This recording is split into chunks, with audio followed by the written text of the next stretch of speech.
লোকটির নাম আশিস বিদ্যার্থী। তার নাম অনেকের কাছে অচেনা হতে পারে, তবে চেহারাটা মোটামুটি সবার চেনা। ভারতীয় যে ভাষার সিনেমায় দেখুন না কেন এই লোকটিকে দেখে থাকবেন। বাংলা, হিন্দি, তামিল, তেলেগু সবখানেই ভারতের কোনো ইন্ডাস্ট্রি বাদ রাখেননি বলতে গেলে।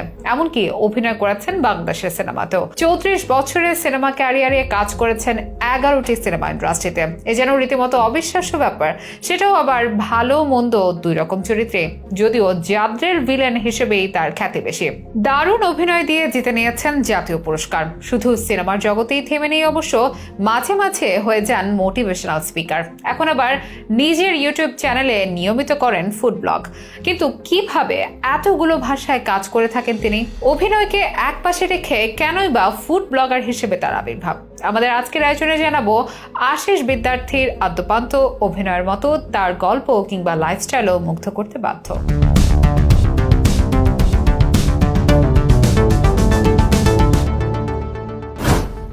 বাংলাতে জিতের ক্রান্তি, হিন্দি দ্রোহকাল অথবা তেলেগু সিনেমা পোকিরি, এসব সিনেমার যেন আইকনিক হয়ে আছে আশিস বিদ্যার্থীর ক্যারিয়ারে। তবে শুধু এগুলোই নয়, এমন অসংখ্য সিনেমাতে তিনি রেখেছেন তার অভিনয় দক্ষতার ছাপ। বিশেষত ভিলেন হিসেবে কাঁপিয়েছেন অনেক দর্শকের বুক। তার দুর্ধর্ষ লুক আর ডায়লগ ডেলিভারির ভয়ঙ্কর স্টাইল, এই দুয়ে মিলে রীতিমতো পিলে চমকে ওঠার মতো অবস্থা। সাউথ ইন্ডিয়ান সিনেমা, বলিউড ও কলকাতার সিনেমাতে কাজ করেছেন বেশি। এর বাইরে উড়িষ্যা, মারাঠি সহ আরো কিছু ইন্ডাস্ট্রিতে টুকটাক কাজ করেছেন। দেখা গেছে দুটি ইংরেজি সিনেমা।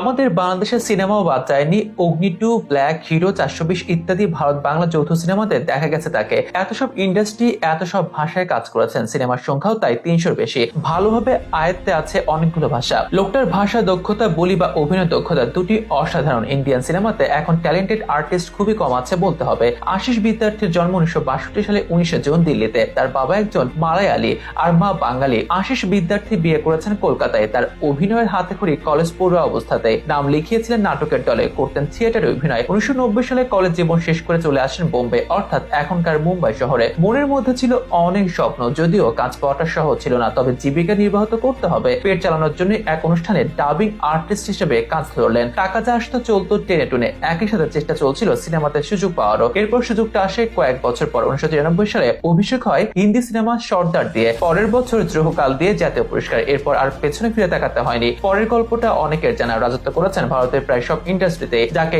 স্ক্রিনে দেখতে পাওয়া মানে দারুণ এক পারফরমেন্সের সাক্ষী হয়ে থাকা। যদিও বয়সটা এখন বেড়েছে, পরিচালকরাও ঝুঁকছেন সব নিত্য নতুন ভিলেনের দিকে। তাই হয়তো সাম্প্রতিক সময়ে ধারালো পারফরমেন্সের সুযোগ বা দেখা একটু কমই মেলে। তবে তিনি যা করেছেন এত বছরে, তাকে শ্রদ্ধার সাথে মনে রাখতে বাধ্য কোটি কোটি সিনেমা প্রেমী মানুষ। এখন অভিনয়ের পাশাপাশি নিয়মিত ফুড ব্লগিংও করেন। ইউটিউবে তার চ্যানেলটির নাম আশিস বিদ্যার্থী অ্যাক্টর ব্লগ, যেখানে লাখ লাখ অনুসারী। নানা জায়গায় ঘোরেন ফেরেন, খাওয়া দাওয়া করেন আর ভিডিও বানান নিয়মিত। মানুষকে মুগ্ধ করেন তার কথাবার্তা, ব্যবহার, ব্যক্তিত্ব দিয়ে। তিনি আনন্দে থাকতে চান এসব নিয়ে। তিনি মানসিক শান্তি পান এসব করে। এজন্যই ফুড ব্লগার হিসেবে ইউটিউবে আসা। এছাড়া তিনি একজন মোটিভেশনাল স্পিকারও বটে। নানা সময় নানা অনুষ্ঠানে যোগ দেন বক্তৃতা দিতে। লোকটা থাকেন না কোনো ঝুট ঝামেলায়, কোনো বিতর্ক নেই তাকে ঘিরে। বরঞ্চ বিভিন্ন প্রাকৃতিক দুর্যোগ বা নানা সমস্যায় মানুষ হিসেবে মানুষের পাশে থাকার চেষ্টা করেন বরাবরই। আশিস বিদ্যার্থী পর্দাতে একজন ভিলেন হলেও পর্দার বাইরের বাস্তব জীবনে একজন হিরোই বটে। ভারতীয় সিনেমা ইন্ডাস্ট্রিতে আশিস বিদ্যার্থী এক অমূল্য রত্ন।